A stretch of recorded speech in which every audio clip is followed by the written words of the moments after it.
Hola, corresendas, soy Héctor García Rodicio, científico de profesión, corredor por afición. Aquí te hablo de correr en montaña desde una perspectiva científica y también de la actualidad de las carreras tratando de poner los números en su contexto. La cuestión de hoy, entrenar suave, competir fuerte, tiempo límite a segundo umbral, locura en Western States.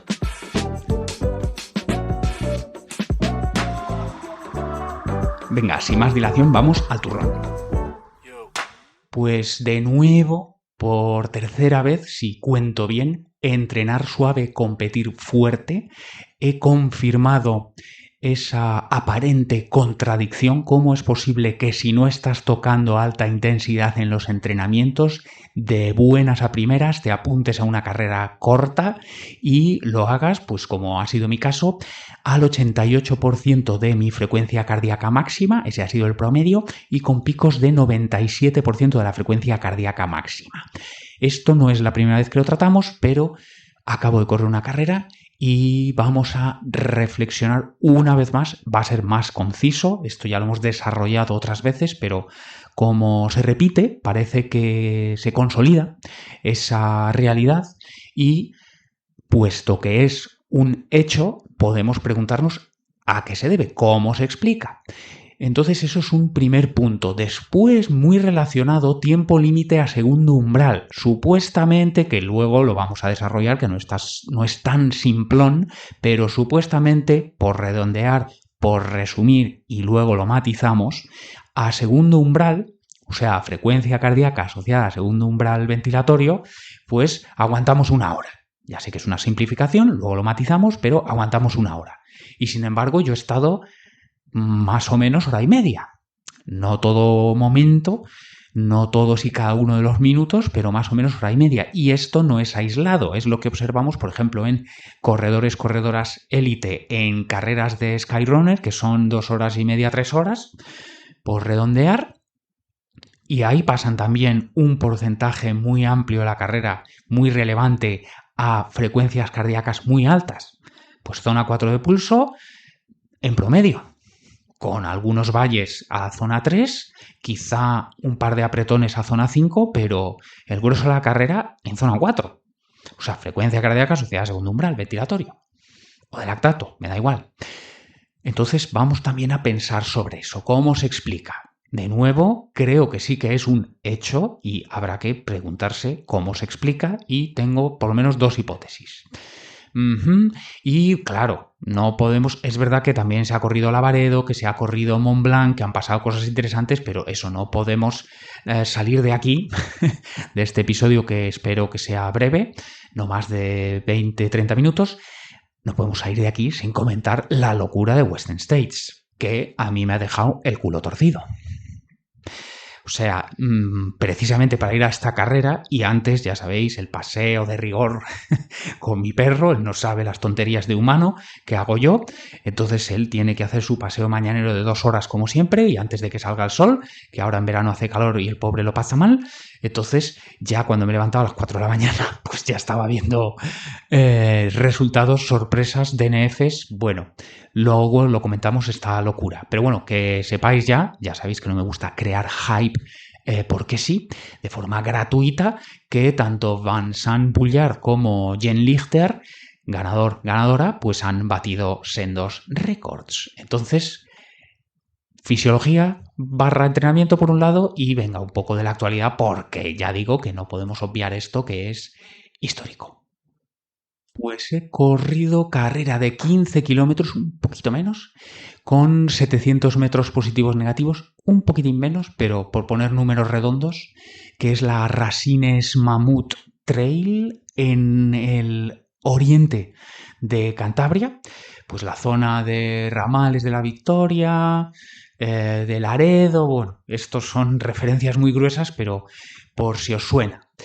Pues sí, Santoña, Noja, Laredo, esas villas costeras del oriente, y ya si nos vamos un poco hacia el interior, por ejemplo, de camino a Ramales de la Victoria, pues ahí está Rasines. Bueno, acabo de correr carrera de 15 kilómetros con 700 metros positivos negativos y, por redondear, pues hora y media. La cosa es que me ha salido en promedio una frecuencia cardíaca del 88% de mi máximo y ha habido picos de hasta el 97% de mi frecuencia cardíaca máxima. Vamos, que he ido calentito, calentito. Y esto en un contexto en el que estoy entrenando muy poco y muy suave.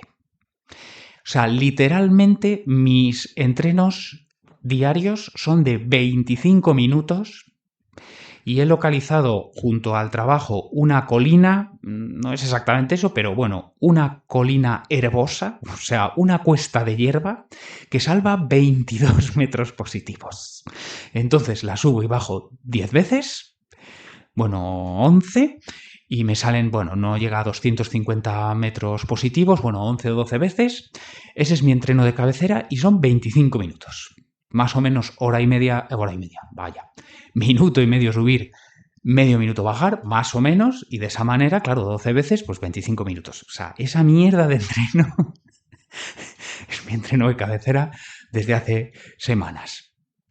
O meses, incluso. O sea, ese es mi entreno. Eso es lo que puedo ahora mismo sacar para entrenar 25 minutos, una colina herbosa que subo 12 veces, 22 metros positivos y suave, suave. Es verdad que estos días se me está yendo la frecuencia cardíaca un poco, pero por el calor que hace. Calor porque además lo estoy haciendo a mediodía, que ya sé que no es nada recomendable, pero bueno, mira, si quieres, entrenamiento HIIT training. Es lo que puedo entrenar, esa mierda de entreno y esa mierda de régimen de entrenamiento es lo que sostengo ahora mismo y este domingo tenía esta carrera y la he corrido, pues eso, a tope. Vale, ¿cómo se explica que no ha sido el caso exactamente? Bueno, vamos por partes, que me estoy acelerando. No solo el pulso ha salido alto, creo que el ritmo ha salido bien. Todavía no están listas las clasificaciones, calculo a ojo que habré entrado en top 20 y calculo a ojo que habrán sido 150 personas participando, algo así, eso que ya sé que no es para tirar cohetes, pero que tampoco ha sido el último.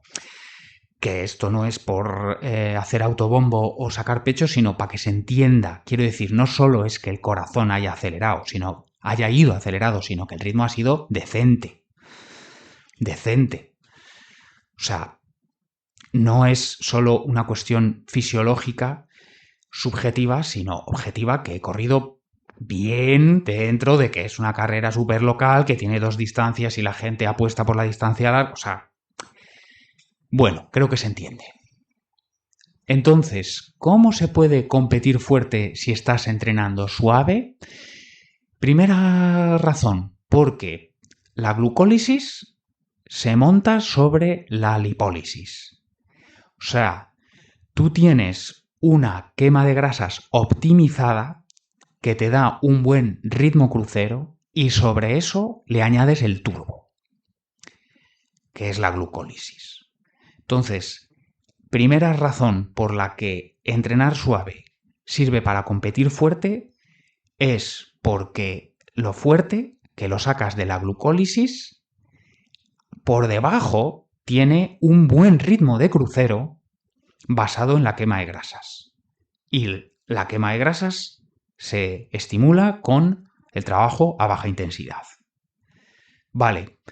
En segundo lugar, o sea, otra razón por la cual entrenar suave sirve para después apretarte en competición es que la glucólisis, el flujo glucolítico es quemar glucosa en el citosol primero, pero después quemar lactato en la mitocondria después. Esa quema de grasa se basa en la mitocondria, la quema de lactato también se basa en la mitocondria. Entonces, la punta de la pirámide, que es la glucólisis, tiene por debajo una buena velocidad de crucero basada en las grasas y en la mitocondria. Pero es que además, para sostener ese flujo glucolítico de quemar glucosa en el citosol primero y oxidar lactato en la mitocondria después, pues como acabo de decir, ahí está implicada la mitocondria también. Y la mitocondria responde a la baja intensidad y el alto volumen. Ahora retomamos esto. También la mitocondria responde a la alta intensidad. ¿Pero qué pasa con la alta intensidad? Que solo puedes hacerla en dosis controladas. Porque deja mucha fatiga y, si hablamos del correr, carga mecánica también. y riesgo de lesión. Pero bueno, podrías hacerlo cuesta arriba, pues es la fatiga, lo que impide que podamos acumular muchos minutos a la semana a altas intensidades. Entonces la solución es la baja intensidad, pero el alto volumen. Recapitulando, lo más importante, porque esto es un deporte aeróbico, incluso 1 kilómetro vertical o una carrera de 1 hora y media, lo más importante es la mitocondria. Y la mitocondria responde a la alta intensidad, sí, pero como no puedes hacer apenas porque tiene mucha fatiga residual, pues o resultante, pues vas a desarrollar realmente la mitocondria a base de baja intensidad y alto volumen. Ese es el régimen por defecto, el famoso 80-20 de los deportes endurance. Y luego está la punta de la pirámide, pero la base es esta. En fin, otra manera de expresarlo. Esto es un deporte de motor, de masa y función mitocondrial y toda la infraestructura mitocondrial. Este es un deporte de motor y ese motor lo puedes trabajar con la alta intensidad, pero sobre todo, porque lo anterior es poco sostenible, sobre todo con el alto volumen a baja intensidad. Así es como desarrollas el motor. Vale. En mi caso, realmente no estoy desarrollando el motor, porque ya os he dicho, el régimen modesto, por decirlo políticamente correcto, no directamente decir que mi mierda de régimen de entrenamiento, claro, eso no sirve para desarrollar nada. Si acaso sirve para mantener, pero oye, yo diría, realmente llevo mucho tiempo entrenando muy poco y solo baja intensidad. Y es que encima, bueno, cada vez estoy entrenando menos, pero lo que es la tónica general ya desde hace ni sé ni cuánto es solo baja intensidad. Porque ya dije en otra ocasión que no quiero sufrir, ya no me gusta sufrir. El entreno es un rato para pensar en dejar la mente libre, dejar la mente volar, pensar en mis cosas y solucionar el mundo. Bueno, y también para mantenerme activo. Entonces, desde hace mucho tiempo no toco alta intensidad en entrenamientos y encima, por circunstancias, cada vez mis entrenamientos son más cortos.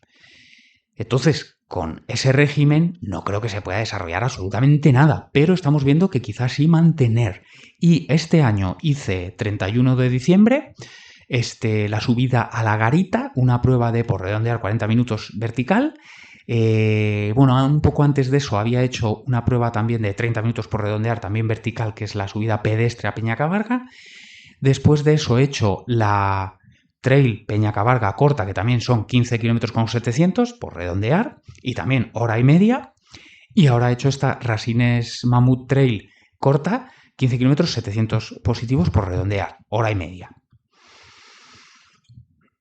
Entonces, todo eso lo he conseguido con baja intensidad, con muy poco volumen de entrenamiento en horas, kilómetros, desnivel y solo a baja intensidad. Entonces yo diría que sí me sirve para mantener, de nuevo, no solo porque en subida pedestre, subida a la garita, trail Peñacabarga, trail Rasines, no solo porque en todas ellas haya alcanzado picos de frecuencia cardíaca muy altos respecto de mi máximo y también promedios de frecuencia cardíaca muy altos respecto de mi máximo, no solo es eso, sino que también han salido buenos ritmos relativos, eso, que yo no gano nada, pero la subida pedestre a Peñacabarga igualé mi mejor tiempo, o me quedé a 15 segundos y eso que hacía viento sur, bueno, la subida a la garita igualé mi tiempo del año pasado, que sí que me lo tomé más en serio, Peñacabarga lo mismo, igualé el tiempo del año pasado bueno, sí, lo dejamos así. Igual el tiempo del año pasado y aquí, bueno, no había corrido nunca esta, pero eso, diría que he quedado en el tercio superior. Y estoy contento también.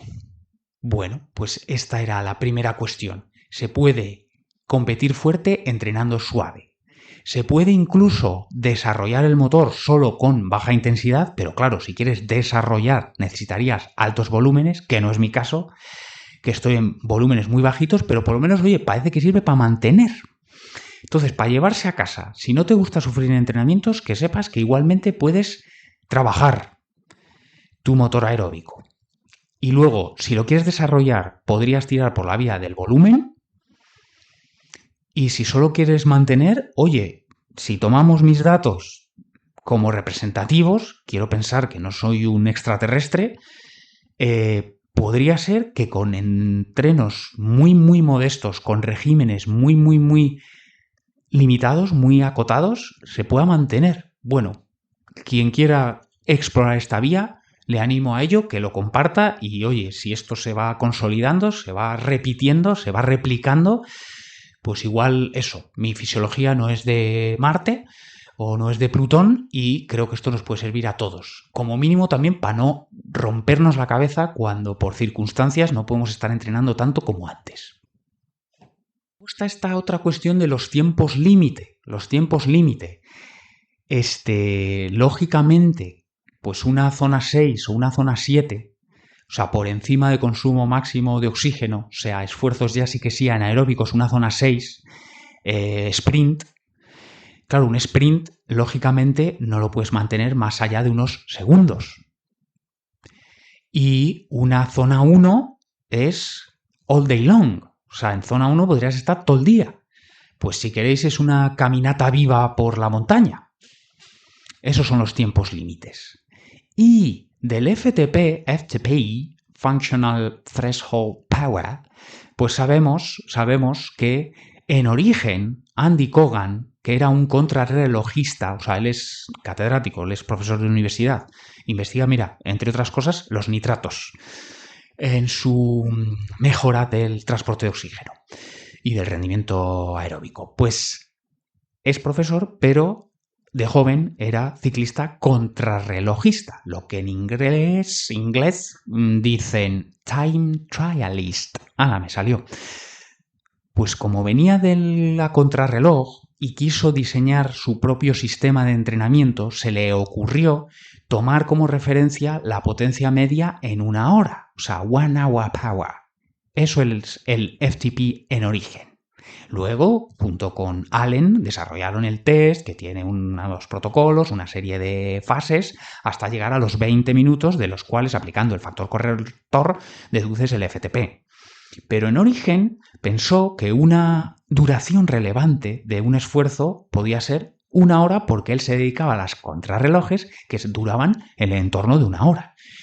Aplicado al ciclismo de carretera, pues un puerto largo, podría ser 1 hora.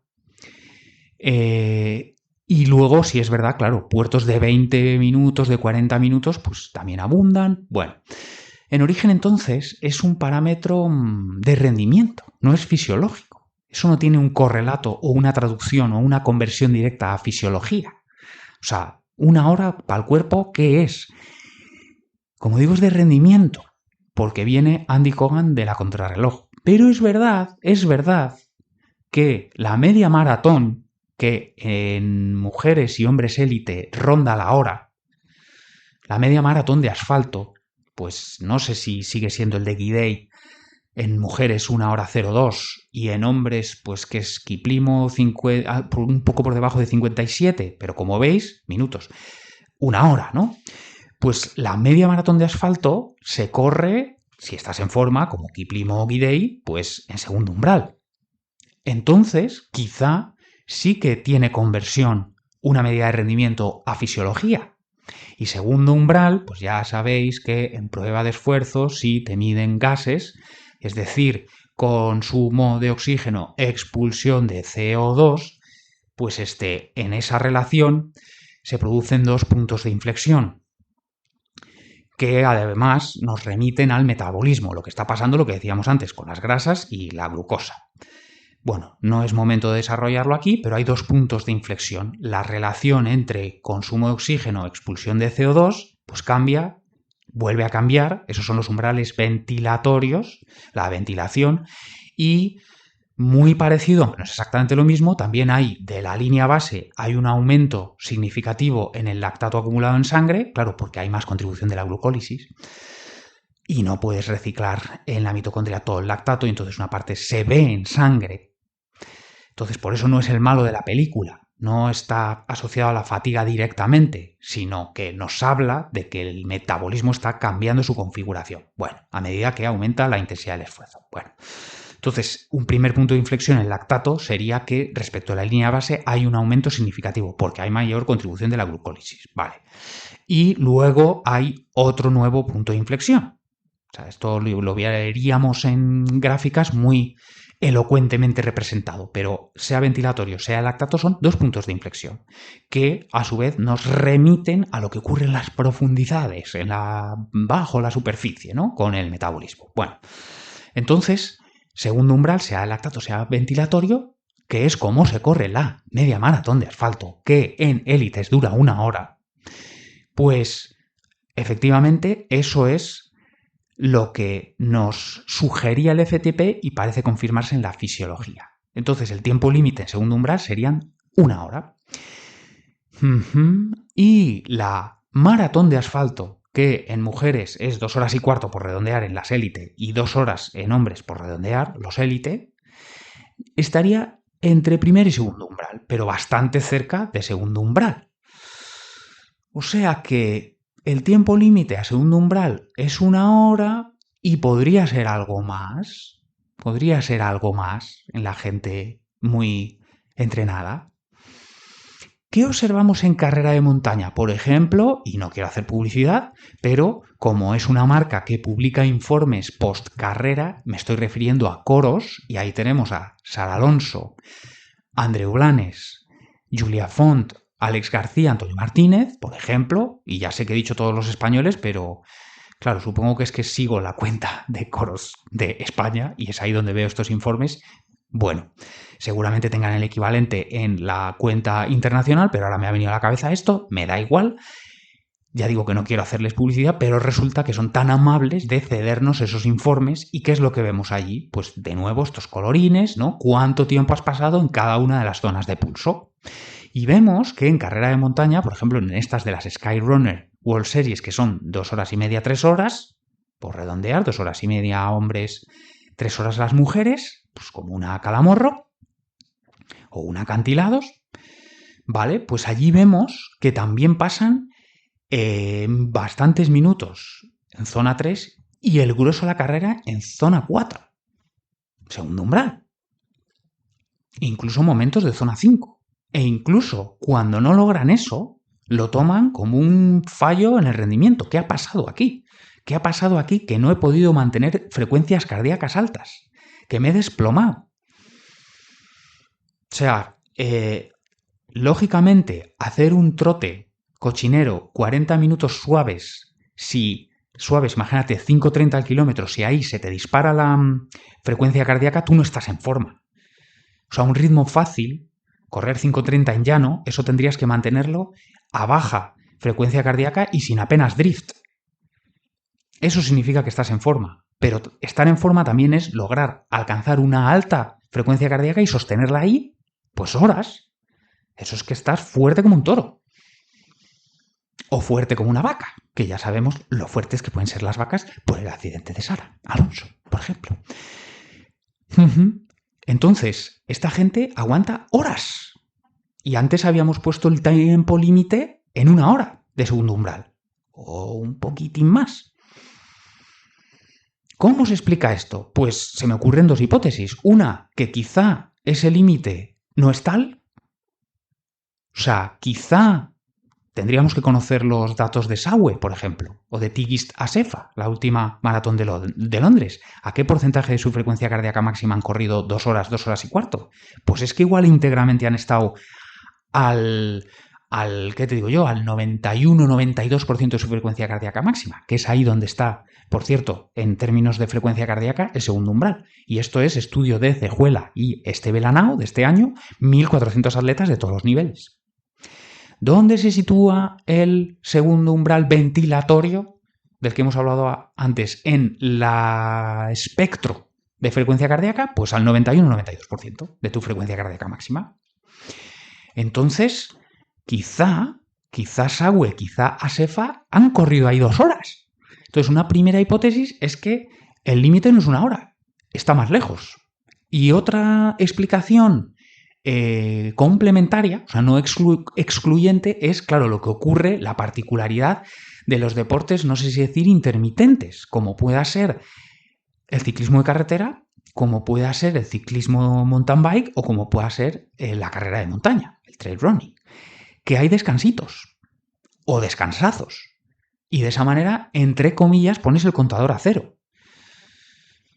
¿A qué me refiero? Imagínate, una cuesta en la montaña nunca es sostenida 100%, siempre hay descansillos, porque hay un pequeñito llaneo antes de afrontar otra pala, llaneo, pala, o incluso hay un pequeño downhill integrado en una gran subida. Es que no creo que haya una sola montaña que sea sostenida, vale, kilómetro vertical fully. Pero es que quien más, quien menos, en el mundo de la montaña tiene o descansillos, o sea, un pequeño llano, como un rellano antes de una nueva pala, rellano pala, o incluso hasta leve bajadita antes de un nuevo escalón, un nuevo escalón, un nuevo escalón. Esas pequeñitas bajadas te permiten descansar. Claro, no va a dar tiempo a que baje la frecuencia cardíaca, pero sí, subjetivamente, tú sí descansas. Y eso permite, claro, estirar la hora a frecuencia cardíaca asociada a segundo umbral, a ese 90 y poco % de tu frecuencia cardíaca máxima. Lo permite estirar, no digamos ya, claro, si viene una bajada larga de 10 minutos. Una bajada larga en la que quizá tampoco descienda mucho la frecuencia cardíaca. Pero te permite, porque vas desde el punto de vista del sistema nervioso, no el sistema cardiovascular, sino el sistema nervioso o metabólico, cardiovascular / metabólico, ese no está estimulado en la bajada, pero sí el sistema nervioso. Por eso las frecuencias cardíacas apenas caerán. Pero eso sí que, aunque el reloj no lo muestre, tú sí estás descansando metabólicamente, cardiovascularmente. De manera que cuando venga la nueva subida, te vuelves a poner, entre comillas, a 170 pulsaciones reales. O 175 reales. Porque igual las 155, 160, 165 con las que estás haciendo la bajada eran más de activación simpática que de demanda cardiovascular metabólica. La cosa es que con descansillos y con bajadas, diga lo que diga la frecuencia cardíaca, tú sí estás descansando. De modo que al final, una subida de 40 minutos, una subida de 20 minutos, otra subida de 40 minutos, un llaneo a todo trapo, una bajada con apenas inclinación, imagínate, menos 3% a todo trapo, recta a meta o una recta llaneo, quiero decir, entre dos subidas a saco, a todo trapo, el acelerón a meta a todo trapo, al final 20, 20, 30, 40, 20, 30, 40, 10, 5, todo eso suma que has estado 3 horas, 2 horas a frecuencia cardíaca asociada a segundo umbral y frecuencia cardíaca de verdad, porque está habiendo demanda cardiovascular metabólica. Entonces, una primera posibilidad es que esa hora no sea tal, ese límite, y otra posibilidad es que con estos descansos lo puedas estirar. Bueno, a mí me parece fascinante. Me rollo como las persianas, pues vamos ya con la locura de Western States. Claro, hay que hablarlo. Este doble récord, o sea, Vincent Boullard, 13 horas 46 frente a las 14.09 de Jim Walmsley de 2019. 13.46 versus 14.09 y las 15.28 de Jen Lichter frente a las 15.29, o sea, 15.28 frente a 15.29 de Courtney Walter en 2023. O sea, Van Sant le ha recortado 23 minutos a un récord de 2019 y de Jim, nada menos.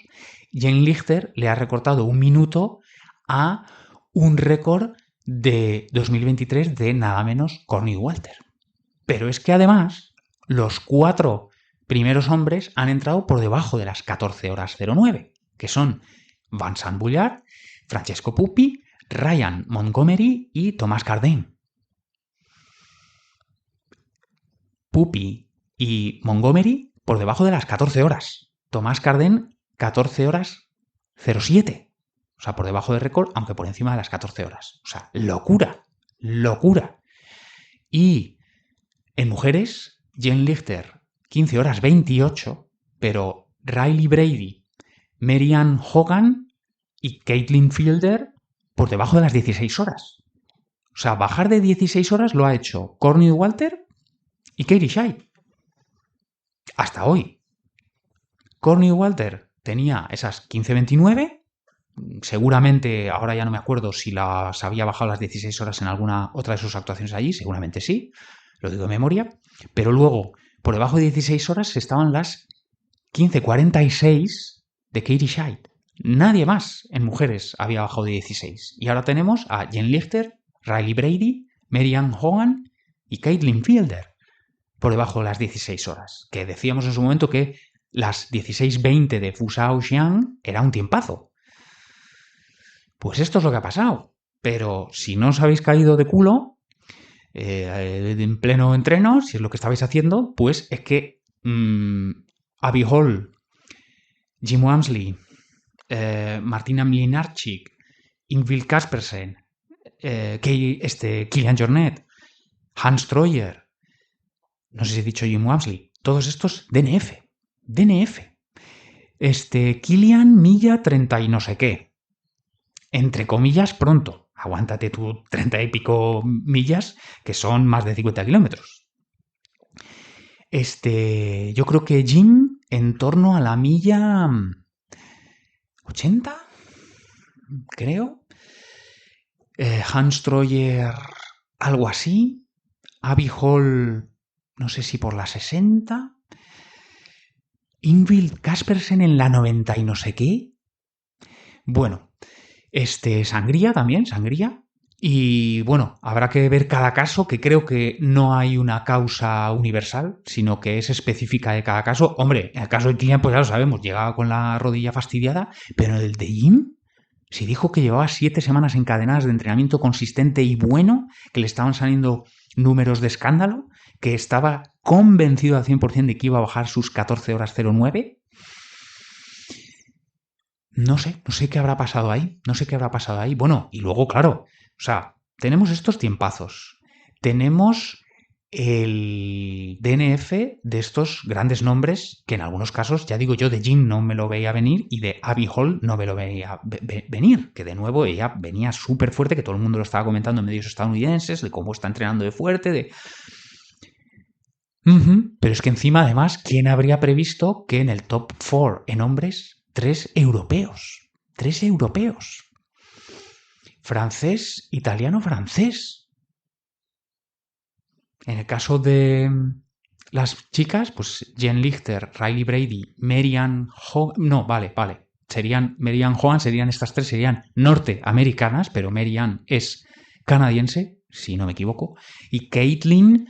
es, a ver, neozelandesa o australiana. Jolín, ahora me lío entre esto, porque sí sé que Ruth Croft es kiwi, o sea, Nueva Zelanda. El otro día, mira, que también ha hecho DNF aquí, también muy extraño, porque también era muy solvente, muy fiable. Dan Jones, que tenía 3 top 5 seguidos.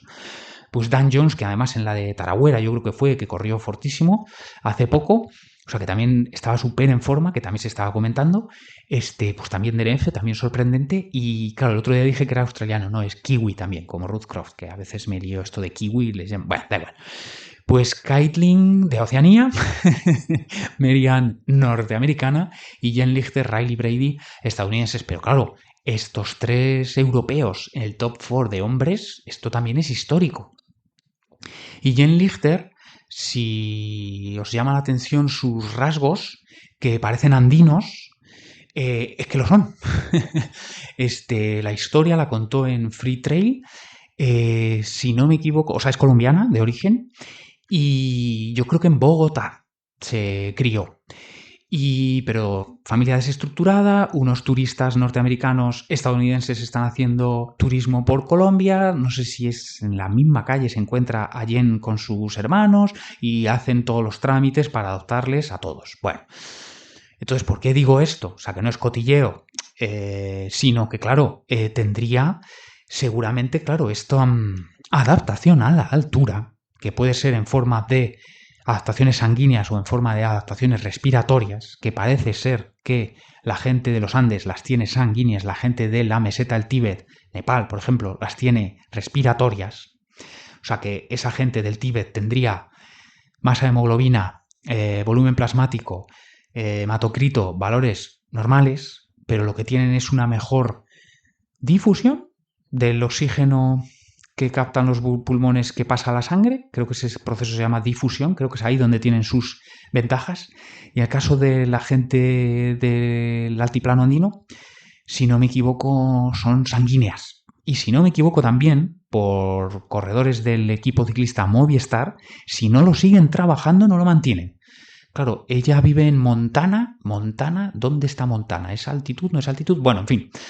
Ya creo que me estoy yendo del tiesto y esto ya es café para los requete cafeteros. Qué pertinente, ¿no? Hablando de Colombia, bueno, ya esto está dando pena del humor barato desafortunado.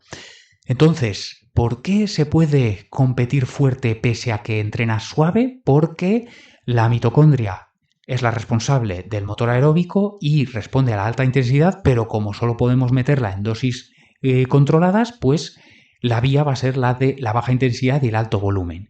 Eso para desarrollar el motor. Si no tienes tiempo, a juzgar por mi caso, que es verdad que es n igual a 1, pero quiero pensar que no, fisiología mía no sale de otra galaxia, pues incluso con dosis muy pequeñitas sirve para mantener. No para mejorar, pero sí para mantener. Pero oye, que no está mal. Luego, esto del tiempo límite. Es verdad que esa famosa One Hour Power, que viene del FTP, que viene de las contrarrelojes ciclistas, que duran 1 hora, que entonces era una medida de rendimiento, parece ser, por cómo se corre la gente élite, la media maratón de asfalto, que es en torno a 1 hora y que la hacen efectivamente a una frecuencia cardíaca del 90% en ese entorno, por lo tanto, segundo umbral, quizás se puede estirar más. No sabemos si por los descansillos, pero en el caso de la carrera de montaña que hay estos descansos, pues sí que nos permiten incluso acumular con 40 por aquí, 40 por allá, 20 por aquí, 10 por allá, horas a esa frecuencia cardíaca máxima. Ya he dicho que yo he corrido esta mañana 1h30 al 88% de mi frecuencia cardíaca máxima, en promedio. Y luego esto de Western, que eso, que nadie en las quinielas daba Van Sant-Bullard. Jen Lichter sí, quizá estaba más en el candelero, en primer plano, aunque es verdad que siempre se pone en duda la gente que se estrena en 100 millas y en un recorrido peculiar, como es el caso de Western, eso con todas las condiciones concretas que tiene, pero bueno, no sé si estaba mucho o poco en las quinielas, esto es lo que ha habido. Lo que seguramente no estaba en las quinielas es que se bajase de 23 minutos el récord masculino, que sí que habíamos dicho que se podía batir, pero 23 minutos, jolín. Lo que seguramente tampoco estaba en las quinielas es que los 4 primeros hombres estuvieran por debajo de las 14 horas 09. Y yo dije que no se batiría el récord femenino, y sí que se ha batido, pues que además ha habido otras 3 mujeres que se estrenan por debajo de las 16 horas, que ese era club solo para Katie Scheidt y Courtney Walter. Bueno, espero que os haya resultado interesante y corto ya, que de nuevo me he enrollado como las persianas, método Persianing a la pisar sendas.